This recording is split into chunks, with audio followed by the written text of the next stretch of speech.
Okey, Assalamualaikum gang. So hari ni aku berada di Melaka. Di Melaka di Local Line Graphic Art Design Sticker. So dekat area-area Taman Air Keruh Permai. So ni pun adalah ni. Kereta GOT, the GOT King of Talk. So kat sini apa yang dia orang buat adalah buat stiker lah. Buat stiker. Ni dia kira dia punya owner lah. Ni tengah buat kerja. So reason aku datang kedai hari ni, aku sebenarnya aku nak tengok pasal motor ni. Dua ketul ni lah. So hari ni kita nak bersembang pasal apa masalah-masalah yang korang boleh hadapi kalau korang membeli motosikal KTM Duke 790. Dia lah, bukanlah masalah ni semua motor adalah. Ini adalah compilation daripada beberapa buah motor yang lain yang dia orang kata dia orang ada berkongsi lah beberapa masalah yang dia orang hadapi lah. So bukannya motor sebiji ni semua masalah tu ada, tak. Dia setiap ada beberapa motosikal, beberapa owner, kita compile 2-3 orang punya apa? Bukan 2-3 orang. Kita compile 5-6 orang punya pendapat ataupun experience dia orang. So dia orang share.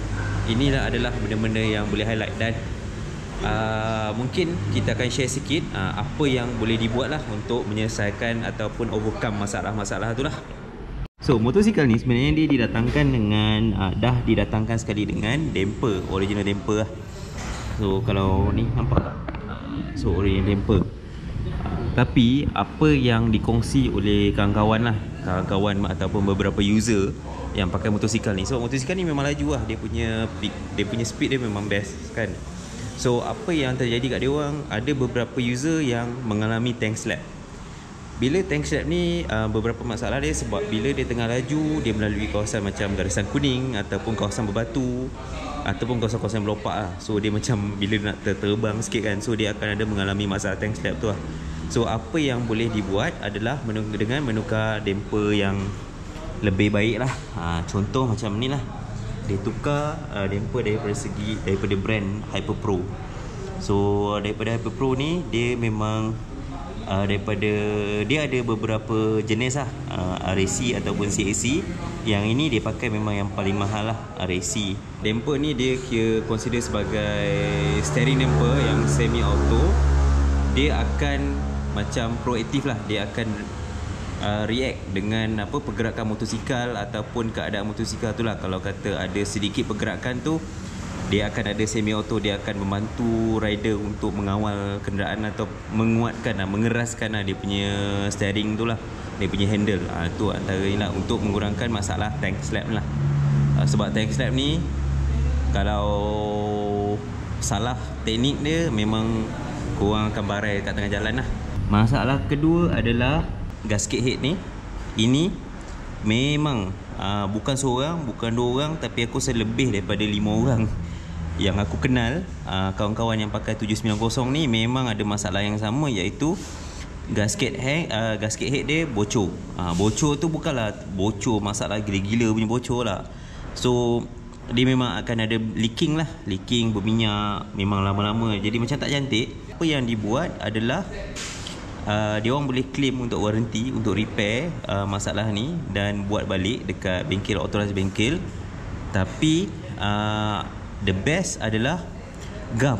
Material gum yang digunakan tu digunakan material yang lebih baik lah, material yang lebih heavy duty lah, by bengkel ni lah. So far macam owner ni, dia dah lepas dah tukar material gum yang lebih baik ni, dah tak ada masalah dah untuk dia punya gasket head. Kalau tidak memang inilah dia punya masalah. Bagi aku masalah paling common lah kalau untuk pengguna KTM Duke 790. Lain yang berkaitan dengan dengan benda yang dalam main engine ni adalah dua benda lah, daripada segi valve dan juga rocker arm. Bila aku difahamkan lah, bila motor ni dibawa dengan kelajuan yang agak tinggi, ada masalah daripada segi minyak adalah minyak hitam lubricant dah tak sampai ke, ataupun dia lambat untuk spray ke apa ke. So dia ada beberapa isu dalaman dekat enjin ni lah, iaitu dua. Satu rocker arm dan satu lagi adalah valve. Ada risiko untuk valve atau rocker arm yang cala lah di dalam bahagian enjin ni lah.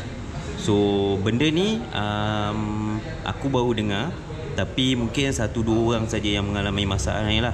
So dia mungkin ada berkaitan dengan dia punya tuning untuk perembesan dia punya minyak hitam tu lah. Mungkin dia bila at high speed, rocker arm dan valve dia bekerja tapi minyak lambat sampai. So itu yang menyebabkan dia punya komponen-komponen tu cala. Tapi benda ni bagi aku selected. Bukan semua orang yang mengalami masalah ni lah. Tak sama seperti masalah dengan gasket head ni lah. Masalah lain adalah dari sprocket seal lah dekat bahagian depan ni. Dan aku rasa masalah ni pun berkaitan dengan benda yang panas jugalah. Sebab enjin ni Predator Twin, so dia sebenarnya agak panas. Dan isu-isu ni sebenarnya kalau macam sprocket seal ni, bila kita buat servis, selalunya kita bila hantar buat servis tu, kita akan check dia punya condition macam mana untuk mengelakkan leaking ke atau apa-apa. Cuma mungkin sebab motosikal ni dia punya period ataupun sela untuk servis dia ada lebih kurang dalam 10,000 km. So mungkin dalam tempoh mungkin servis kedua ketiga tu dia mungkin overlook lah. So aku cadangkan lah, kira untuk keselamatan ataupun macam untuk kira lebih penjagaan yang lebih baik, kira kerap-kerapkan lah untuk pergi check lah korang punya sprocket seal ataupun seal untuk bahagian motor korang ni. Isu seterusnya adalah ni minyak brake ni dikatakan selalu leaking. Tapi benda tu sebenarnya bukanlah masalah yang major, disebabkan kalau korang tengok dia punya tabung, bentuk tabung dia macam ni. Dan ada bahagian ni, nampak tak? Kat sini ada macam lubang sikit. Ni ada macam berlubang sikit. So bila brake berlaku tekanan yang tinggi dekat botol ni, so dia kadang-kadang minyak tu terkeluar sikit. So dia memang ada buat ruang lah untuk dia punya limpahan minyak tu. Tapi dia bukanlah satu masalah. Sebab ini aku rasa salah satu cara lah, sebab dia nak minimalkan dia punya usage ni. Aku tak tahu kenapa. So minyak tu akan terkeluar dari sini. Dan memang kalau pegang sekarang ni pun memang berminyak kat sini. So inilah yang dia orang kata tabung minyak brake ni yang selalu leaking lah. So sebenarnya dia adalah untuk limpahan minyak terkeluar lah. Tu satu lah. Okay, perkara yang seterusnya yang aku nak cakap sebenarnya berkaitan dengan cooling system untuk motosikal ni lah. Antaranya lah, benda-benda yang selalu di-highlightkan adalah cooling system. Cooling system dia ada masalah. Lepas tu thermostat dia leaking, and then thermostat dia ada masalah. Bagi yang tak tahu, thermostat ni function dia adalah untuk regulatekan dia. Sebenarnya function dia untuk regulatekan penggunaan coolant flow, macam mana flow coolant tu dalam radiator korang lah.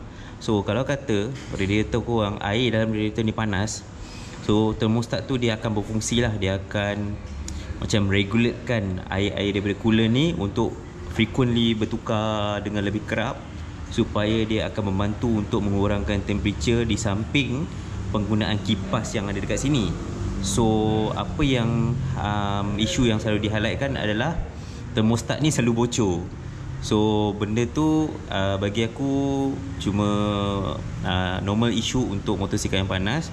Tapi dia sebenarnya masih lagi di dalam, boleh di adjust ataupun diselesaikan dengan penggantian untuk thermostat yang baru lah, melalui warranty. So memang motor ni sebenarnya kalau 79 ni, kalau kata dia memang kalau tak bergerak laju, dia memang panas gila babas punya panas. Dan seterusnya, benda yang terakhir sekali yang aku nak highlight adalah benda yang berkaitan dengan immobilizer. Apa yang aku faham untuk motosikal ni, dia selalu keluar pasal kadang-kadang ada dua masalah. Masalah pertama, kadang-kadang enjin boleh mati tau. Tengah-tengah jalan kadang-kadang enjin boleh mati, tiba-tiba enjin mati. Lepas tu bila dihidupkan kembali, dia akan keluar macam warning, immobilizer punya issue. So benda tu biasanya boleh disettlekan, immediate punya action adalah dengan korang kill switch, matikan switch ni dan buka balik, macam reset balik. So start motor macam biasa, lepas tu dah settle masalah. Dan untuk long term, aku difahamkan sebenarnya adalah dengan menukarkan bateri. Bateri yang dibekalkan oleh kilang. Copper bukan kat luar ni tau, kat dalam tu dia macam tak firm ataupun ada sedikit gegar lah, tak rapat ataupun tak tegap lah. So penyelesaian paling mudah adalah menukar kepada bateri brand lain. Dia macam owner ni dia pakai BS bateri. So masalah tu terus dah settle lah. Dah tak ada dah masalah motor mati tengah jalan ataupun keluar warning immobilizer.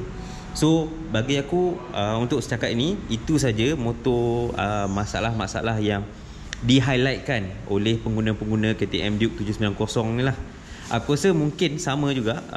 Boleh note, korang boleh untuk pengguna yang bercadang untuk ambil 890R pun juga, korang boleh take note juga untuk the same problem. Sebab dia punya, in the end dia punya daripada segi design, engine. Cuma untuk 890R between tak silap aku. Ke aku salah? Aku pun tak ingat. So korang boleh take note lah masalah-masalah tu. Dan as a bonus, bagi untuk pengguna 790 Asian Fit, sebenarnya motor ni seat height dia agak rendah. Seat height dia lebih kurang dalam 790 Memang rendah untuk Asian Fit. Dan kalau kata korang tak berminat ataupun korang nak tinggikan tu, tapi kalau nak naikkan pun dia punya preload pun sebenarnya tak banyak beza. So the best solution adalah menukar dia punya mono kat belakang ni lah. So macam owner ni dia pakai K-Tech yang ada boleh adjustable dan lebih panjang. So macam ni dia ada untuk adjustable preload dan juga rebound lah kat sini. Dan dia akan jadikan motor ni lebih tinggi. Dan juga owner ni juga menukar tayar lah, tayar yang lebih tebal, iaitu macam kalau biasa dia pakai 180 55. Macam owner ni dia pakai 18060. So dia punya tayar tu macam lebih tinggi sikit lah. So lepas tukar kedua-dua ni, memang motor ni dia akan jadi lebih tinggi lah.